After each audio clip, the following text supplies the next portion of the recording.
Hello everyone. हाँ जी, हमारी unit continue चल रही थी, fundamental unit of life. Cell के बारे में हम इसमें डिस्कस कर रहे थे और हमने पढ़े थे कि हमारी जो बॉडी शेल्स हैं उसके मेनली 3 फीचर्स होते हैं, प्लाज्मा मेम्ब्रेन या फिर हम बोल सकते थे cell wall, nucleus and cytoplasm. Cell wall हमारे पास क्या होती थी, सेलेक्टिवली मेम्ब्रेन होती थी जो कि आउटर मोस्ट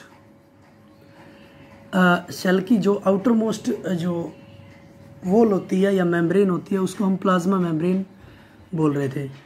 वो सेलेक्टिवली मेम्ब्रेन भी हम उसको बोल सकते थे क्योंकि वो कुछ ही सेलेक्टिव जो मटेरियल है उनको अलाउ करती थी इन एंड आउट सेल में से होने के लिए। ठीक है, उसके बाद हमने न्यूक्लियस की बात की थी। न्यूक्लियस हमने पढ़ा था कि इसको सेंटर पार्ट बोलते हैं सेल का। ठीक है, सेंटर पार्ट बोलते हैं जहाँ पर क्रोमोसोम्स प्रेजेंट होते हैं और जो क्रोमोसोम्स हैं वहाँ पर डीएनए प्रेजेंट होता है जो कि हमारी बॉडी के अंदर जेनेटिक मटेरियल को कैरी करता है, मीन्स जो हेरिडिटी को संभालता है। ठीक है, जैसे आपके व्यवहार पीढ़ी दर पीढ़ी नेक्स्ट जनरेशन तक पहुंचाता है। ठीक है, जैसे आपका व्यवहार आपके पेरेंट्स से मिलता है, आपकी बॉडी स्ट्रक्चर, आपकी जो फेस एक्सप्रेशन है वो सारे आपके पेरेंट्स से मिलते हैं। तो ये फंक्शन करता है, न्यूक्लियस के पास होता है जो क्रोमोसोम्स इसके लिए रिस्पॉन्सिबल होता है। कल बात हमने की थी और कल हमने 2 तरह की ऑर्गेनेलीज की थी, प्रोकैरियोटिक और यूकैरियोटिक। ठीक है, उसमें आज भी हम डिफ्रेंशिएट उसको करेंगे, बड़ी इंपॉर्टेंट चीज़ें थी। तो हम थर्ड फीचर की आज सबसे पहले बात करते हैं और वो थर्ड फीचर है हमारे पास साइटोप्लाज्म। हाँ जी, बोलता है when we look at the temporary mounts of onion peel as well as human cheek cells, we can see a large region of each cell enclosed by the cell membrane। हम onion pills की जो shells को देखते हैं या फिर हमारी जो ह्यूमन की चिक सेल है, ठीक है, गालों पे जो शेल होती है, लाइनिंग होती है, ठीक है, उसको देखते हैं। The region takes up very little strain. तो वो रीज़न जो हमारी चिक्स का जो रीज़न है या फिर अनियल जो पिल्स है वो बहुत ही ज़्यादा थोड़ा सा स्टेन होता है। It is called cytoplasm. The cytoplasm is the fluid content inside the plasma membrane. Membrane के अंदर जो फ्लूइड लाइक स्ट्रक्चर होता है, फ्लूइड लाइक मटेरियल होता है, उसको हम क्या बोलेंगे, साइटोप्लाज्म बोलेंगे। ठीक है, it also contain many specialized cell organelles, और भी ऑर्गेनेलीज इसके पास प्रेजेंट होते हैं। Each of these organelles perform a specific function, और हर एक ऑर्गेनेलीज का एक अलग अलग फंक्शन होता है। Cell organelles are enclosed by membranes. जो सेल ऑर्गेनेलीज है वो किसके पास होता है, मेम्ब्रेन के पास होता है। इन prokaryotic besides the absence of defined nuclear region, कल बात हमारी हुई थी, प्रोकैरियोटिक्स में न्यूक्लियर रीजन तो एब्सेंट होता ही है। The membrane bound cell organelles are also absent. जो मेम्ब्रेन बाउंड सेल ऑर्गेनेलीज होता है वो भी इसमें एब्सेंट होता है। ठीक है, मतलब प्रोकैरियोटिक के अंदर न्यूक्लियर रीजन भी एब्सेंट होता है और जो मेम्ब्रेन सेल ऑर्गेनेलीज है वो भी एब्सेंट होता है। On the other hand the eukaryotic cell have nuclear membrane as well as membrane enclosed organelles. तो एक डिफरेंस हम ये भी पता लगा सकते हैं कि जो यूकैरियोटिक है उसके अंदर न्यूक्लियर मेम्ब्रेन भी प्रेजेंट होता है और ऑर्गेनेलीज सेल ऑर्गेनेलीज भी प्रेजेंट होता है। फिर बोला the significance of membranes can be illustrated with the example of viruses। जो मेम्ब्रेन है उसका महत्व हम वायरस से समझ सकते हैं, वायरसेस से समझ सकते हैं। Viruses lack any membranes and hence do not show characteristics of life until they enter a living body and use its cell machinery to multiply।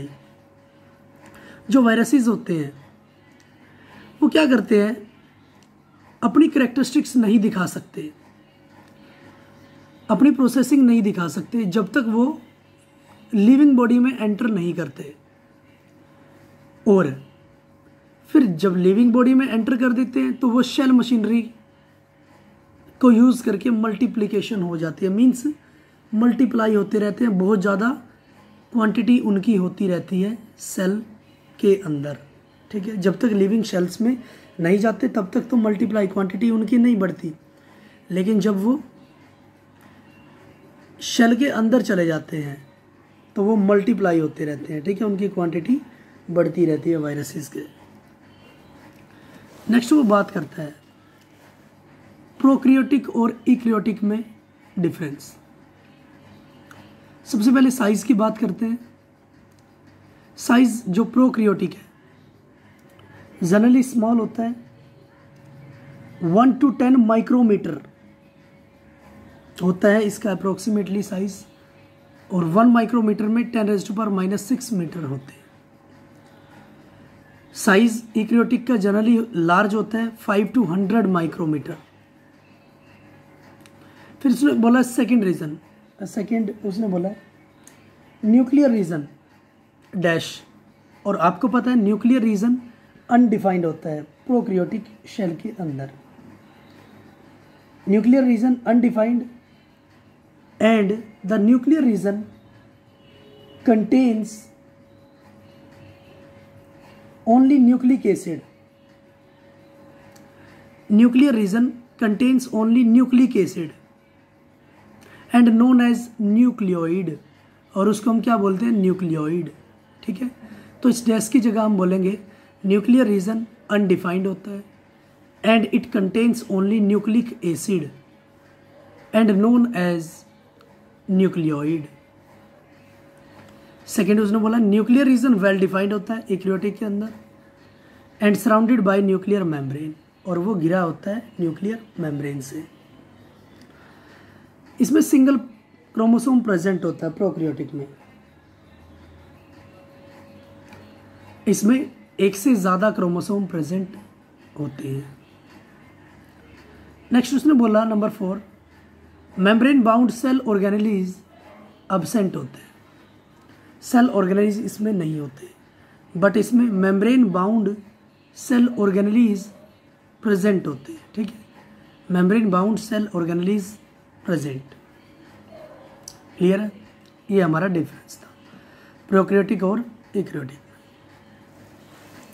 Next है हमारे पास सेल ऑर्गेनेलीज। अभी हम बात कर रहे थे कि साइटोप्लाज्म में जो मेम्ब्रेन होती है वो सेल ऑर्गेनेलीज को कंटेन करती है, ठीक है, उसके बारे में हम बात करेंगे। Every cell has a membrane around it to keep its own content.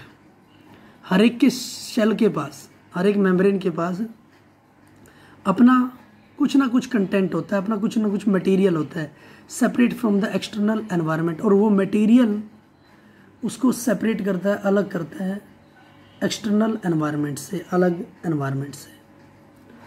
Large and complex cell, उसी से हमें पता चलता है कि कोई सेल लार्ज है या फिर कॉम्प्लेक्स है। Including cells from multicellular organism, चाहे वो मल्टी सेलुलर ऑर्गेनिजम्स की हो चाहे वो यूनिसेलुलर ऑर्गेनिजम्स की। Need a lot of chemical activity to support their complicated structure and function. जो मल्टी सेलुलर ऑर्गेनिजम्स होते हैं उनको बहुत ज़्यादा केमिकल एक्टिविटी की ज़रूरत पड़ती है to support their complicated structure and function. उनके जो मुश्किल स्ट्रक्चर होते हैं, कॉम्प्लिकेटेड स्ट्रक्चर होते हैं या फिर फंक्शंस होते हैं, उनको सपोर्ट करने के लिए। To keep this activities of different kind separate from each other, this cells use membrane bound little structure called organelles. और इन सबको सेपरेट करने के लिए जो मेम्ब्रेन होती है वो क्या करती है, कुछ स्ट्रक्चर, कुछ छोटे से स्ट्रक्चर कंटेन करती है जिनको हम ऑर्गेनेलीज बोलते हैं। This is one of the feature of the eukaryotic cell. ये एक फीचर्स भी है यूकैरियोटिक सेल का, क्योंकि उसमें प्रेजेंट होता है membrane bound cell organelles that distinguish from prokaryotic cell, और जो अलग करता है प्रोकैरियोटिक सेल से, क्योंकि प्रोकैरियोटिक सेल में membrane bound cell organelles present नहीं होता। Some of these organelles are visible only with an electron microscope. कुछ ऑर्गेनेलीज केवल तभी दिखते हैं जब हम इलेक्ट्रॉन माइक्रोस्कोप का यूज़ करते हैं। ठीक है, बहुत ही हाई क्वालिटी माइक्रोस्कोप हमारे पास ये होता है। ठीक है, जिसको हम बहुत ही रेयर या बहुत ही माइक्रो जो मटेरियल होते हैं, चीज़ें होती हैं, उनको देख सकते हैं। ठीक है, नेक्स्ट उसने बोला if we talked about the nucleus in a previous section, some important example of cell organelles which we will discuss now are endoplasmic reticulum. हमने पहले भी बात की है न्यूक्लियस के अंदर, और अब भी करेंगे। कुछ सेल ऑर्गेनेलीज के सेल, या फिर मैं बोल सकता हूँ जो सेल ऑर्गेनेलीज है उनको हम सब डिवाइड कर सकते हैं। एंडोप्लाज्मिक रेक्टिकुलम, ER जिसको बोलते हैं, गोल्जाई अपरेटस। ठीक है, ये सारे के सारे सेल ऑर्गेनेलीज के अंडर आते हैं। उनका कंटेंट हम इनको बोल सकते हैं। लाइसोसोम्स, सुसाइड बैग भी जिसको बोलते हैं, mitochondria, power house of a cell भी जिसको बोलते हैं, आगे हम पढ़ेंगे, बड़ा इंपॉर्टेंट है। प्लास्टाइड्स एंड वैक्यूल्स। वैक्यूल्स क्या होता है, स्पेस। ठीक है, स्पेस से याद रखें। ये इसके जो सेल ऑर्गेनेलीज है उसके कंटेंट होते हैं। They are important because they carry out some very crucial functions in the cells. ये इम्पोर्टेंट होते हैं क्योंकि ये बहुत ही क्रूशियल फंक्शन शेल का कैरी करते हैं।